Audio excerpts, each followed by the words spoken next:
দোকান সামনে দাঁড়াবো, মিষ্টি কিনবো। এই দোকানটা অনেক দিনের পুরনো, এখানকার অনেক ভালো ভালো মিষ্টিও পাওয়া যায় এখানে। বলে রাখি, এখান থেকে কিন্তু আমার বিয়ের মিষ্টিও গেছিল। থুরি, আমার বউ ভাতের মিষ্টি এখান থেকে গেছিল। অল্প দামের মধ্যে ভ্যারাইটিস রকমের মিষ্টি এখানে পাওয়া যায়, স্বাদও কিন্তু খুব দুর্দান্ত, খুবই সুস্বাদু। মেয়েকে একটু চাখিয়ে দেখছি সীতাভোগটা কেমন। দেখুন তো কার কার ভালো লাগে, আমার কিন্তু বেশ পছন্দের এই সীতাভোগ। আর এই ছোট ছোট নিকুতি খেতে আমার দারুণ লাগে। চলে এসেছি মিষ্টিপত্র কিনে খেয়ে দে, এবারেই ঢুকবো মামার বাড়িতে। রাস্তা পেরিয়ে একটি মোড় আসবে, ডান হাত নিলেই মামার বাড়ি। বাঁ হাতে একটি মন্দিরও আছে। এই রাস্তাটা ৮৩ বাস যায়। ডান হাতে একটি ছোট্ট পোল, এটি পেরোলেই মামার বাড়ি। বলতে পারেন এই পাড়াটা পুরোপুরি মামাবাড়ি পাড়া। বাঁ হাতে এই পুকুরটাতে কত শালুক ফুল ফুটে আছে, দেখতেও খুব ভালো লাগছে। সামনে বাঁ হাতে যে বাড়িটি দেখছেন, এটিও আমার একটি মামা শ্বশুরের বাড়ি, সেজ মামা শ্বশুর। তারপরে ডান হাতে মামার বাড়ি আসছে। এই রাস্তা ধরে সোজা চলে যাব আজকে গন্তব্যে। আজ মামার বাড়িতে দেখা করেই বেরিয়ে যাব ননদের বাড়ির উদ্দেশ্যে, কারণ আজ ননদের বাড়িতেই ঠিকানা। চলেও এসেছি দেখা করে। দেখুন বৃষ্টিও পড়ছে ঝিরিঝিরি, আর এটি হচ্ছে ননদের বাড়ির ঢোকার জায়গা। দেখুন গ্রামের বাড়ি কেমন হয়, আমার কিন্তু তর্স হয়নি। ডান হাতে মাটির রান্নাঘর, যেখানে কাঠের জালে রান্না হচ্ছে। লোভ সামলাতে না পেরে চলে গেলাম কি কি রান্না হয়েছে। খিদেও পেয়েছে, আর গন্ধে চারিদিকটা এত মম করছে, হাসিতে বুঝে যাচ্ছেন তো আমার। দেখুন চিংড়ি মাছের ঝাল, ভালো লাগছে না দেখে?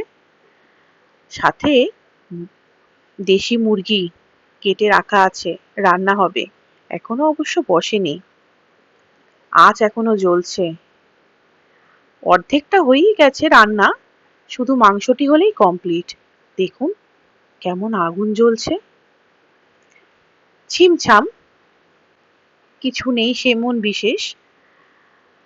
শিলবাটায় মশলা বাটা হয়, মশলাপাতি সামনে রাখানো, চারিদিকে একটু রান্নাপত্র হয়েছে ছড়িয়ে আছে, আবার সেগুলো দেখে কিছু মনে করবেন না। দেখুন ভালো লাগছে না এরকম ছোটখাটো কাঠের জালে রান্নাঘর দেখতে? এই বাড়িটি, এখানে এবার একটি কলের জায়গা আছে, যেখানে বাসন মাজা আর কাপড় টাপড় ধোয়া টোয়া হয় আর কি, এই যা আর কি হয়। এটি ঘরে ঢোকার জায়গা। দাবাটা দেখুন কি ভালো না, এখানে বসে সময় কেটে যায়। বিকালবেলা বসে এক কাপ হাতে চা নিয়ে বেশ ভালো লাগে। আমাদের অবশ্য এখানে ওখানে খোলামেলা, কলকাতায় থাকলে যা হয়, যারা থাকেন তারা সবাই জানেন, এরকম খোলামেলা বাড়ি কিন্তু খুবই কম সংখ্যায়, এখন গুনে গুনে বার করতে হয়। এই আর কি, ভালোই বলুন। এখানে একটি বাইক রাখার জায়গাও করেছে, যাতে বৃষ্টি বাদল হলে এখানে ঢুকিয়ে রাখতে পারে। ডান হাতে সিঁড়িতে ছাদে চলে যাওয়া যায়। একতলায় বাড়ি, দোতলা নয়। আর এদিকে চলে গেল ঘর। আসুন, বারান্দা কত বড় দেখুন। ডান দিকে দুটো বেডরুম, এদিকে একটি, আর ওই দিকে একটি, দুটো। সামনে গিয়েই বাথরুম, আর বাঁ হাতে আবার রান্না করার একটা আলাদাভাবে জায়গা করাও আছে। বৃষ্টির দিনে যখন খুব বৃষ্টি হয় তখন এখানে করা হয়। আর বাঁদিকে দেখুন, এখানে একটি বাগান করা।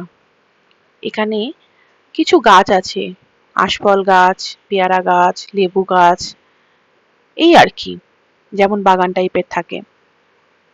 আমার কিন্তু খুব ভালো লাগে এখানে আসতে, আর আমি এখানে খুব স্বাচ্ছন্দ্য বোধ করি থাকতে, একদম নিজের ঘরের মতন থাকা। দেখুন ওদিকে কি চলছে, আমার মেয়ে আর ননদের ছেলে, ওদের ওটাই স্থান, এখন ওটাই ঘর বাড়ি হয়ে গেছে। ওই দরজার পেছনে গিয়ে খেলা, একবার করে ঢুকবে, একবার করে বেরোবে। জানলাগুলো খুলতে বলছি দেখানোর জন্যে। দেখুন সামনে একটা প্রাইমারি স্কুলও আছে, ওই বাচ্চাদের ছাতুমাখা স্কুল যাকে বলে। ভালো লাগে না ওইখানে একসাথে যখন বাচ্চাগুলো চিৎকার করে পড়ে, খুব আওয়াজটা ভালো লাগে। চলুন বাইরেটাতে যাই, ছাদে নিয়ে যাই, একটা জিনিস দেখাবো যার জন্যে এত রাস্তা পেরিয়ে এলাম। ছাদে এখনো রেলিং পড়েনি, একটু সাবধানে উঠছি। উঠেই বাঁ হাতে মনে হয় ঠাকুর ঘর। হ্যাঁ, দেখুন কি সুন্দর না, ছিমছামের মধ্যে কি অপূর্ব ঠাকুর ঘরটা, একটা শান্তির জায়গা। চলুন ছাদটা দেখি। দেখুন, এটাতে ভয় পাবেন না, বাঁ হাতে একটা কার্তিক দাঁড়িয়ে আছে, পুরনো কার্তিক ঠাকুর। আর ছাদটা দেখুন বেশ বড়সড়। এখানে কিন্তু অনায়াসে বসে সময় কাটানো যায়, একটা চাটাই পেতে নাও, আড্ডা দাও বসে। শীতকালেও যেমন, গরমকালেও তেমন। শীতকালে রোদে বসো, গরমকালে সন্ধ্যের সময় বসো ছাদে, হাওয়া খাও। আর চলুন বাঁ হাতে দেখাই কি ব্যাপার, গাছের মধ্যে কি ঝুলে আছে দেখুন তো, আশফল। চেনেন আশফল তো? কত বড় বড় আশফল দেখুন, সারা গাছ ভর্তি ফলে ছেয়ে গেছে।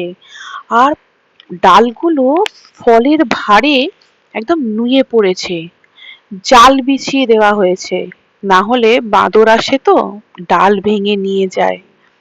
আর বড় বড় পাখিরা আসে টুকরে টুকরে খায়, তাতে অবশ্য কিছু লাভ হয় না, কিন্তু কি অপূর্ব লাগছে, সারা গাছ ভর্তি ফল।